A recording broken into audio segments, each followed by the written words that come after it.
Merry Christmas, and today I am going to teach you how to make awesome homemade garland for your Christmas tree. A super easy DIY. Stick around and I'll teach you all about it.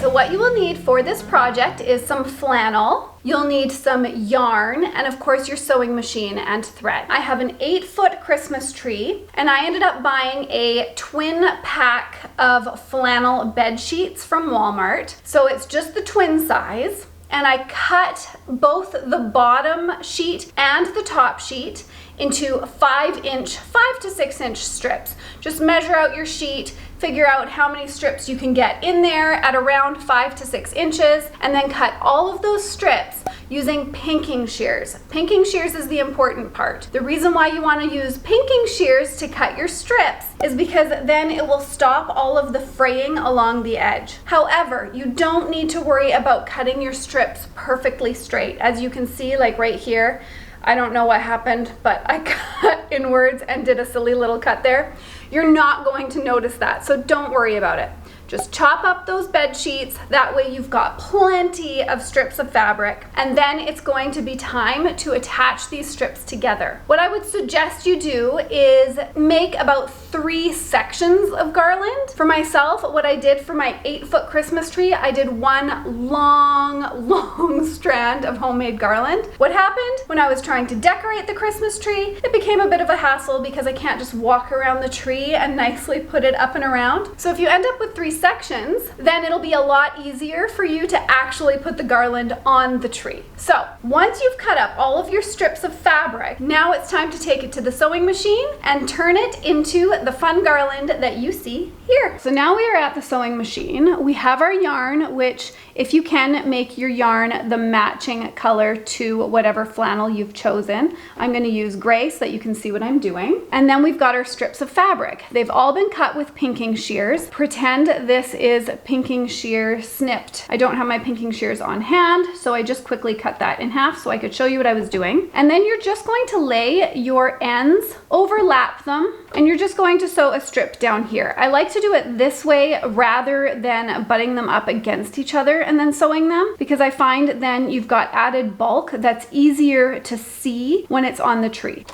And sew a seam all the way down that edge, doing a back stitch on both ends.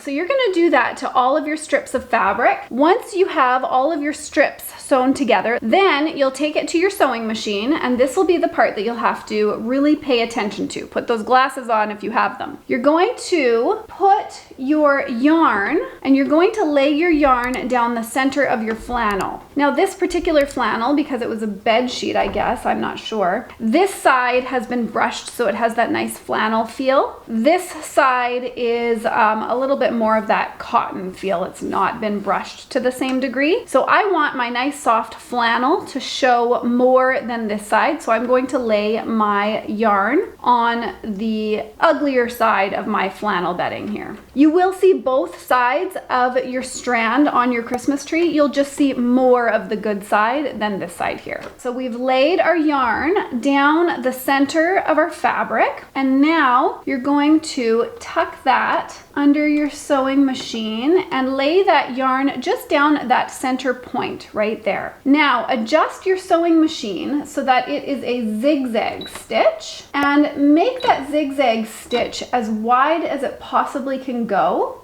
And of course, you are going to want to do a little back stitch at the beginning there. So now I've got my wider zigzag stitch, and I am going to go all the way along this yarn, making sure that I don't catch this yarn with my thread. And I'm going to go all the way down. Now, this is a very tight stitch, so I want to loosen my stitch up. There we go. And I'm going to go down the center of my fabric all the way along. This is not hard, but it's definitely something you need to go slow at so that you make sure that you do not catch that yarn. So when you get to the end, do the same back stitch That way you know your thread's not gonna go anywhere later on. So now you can see I've got my yarn sewn in all the way along, and here I did a bit of a tighter zigzag here, and then when I adjusted it, it got to be a nice and loose zigzag, and you really want that nice loose zigzag. So now that you're at this point, it's time to pull on that yarn, and all that's gonna happen is it's going to bunch up. You end up needing less yarn than you may think, but you do need a lot more flannel, because now that you've pulled that all nicely together, it sits as some really pretty gathered flannel garland. Now, of course, like I said, use matching thread, use matching yarn, and it'll just look like a pretty garland hanging on your tree. And that, my friends, is how you can make yourself some awesome homemade garland, a nice, cheap, fast project that, in my opinion, makes your Christmas tree look awesome. I hope you guys enjoyed this tutorial. If you did, please give it a thumbs up, subscribe for more creative content as always, and click that notification bell so that you don't miss the next tutorial. I hope you have a Merry Christmas. I'll see you next time. Bye!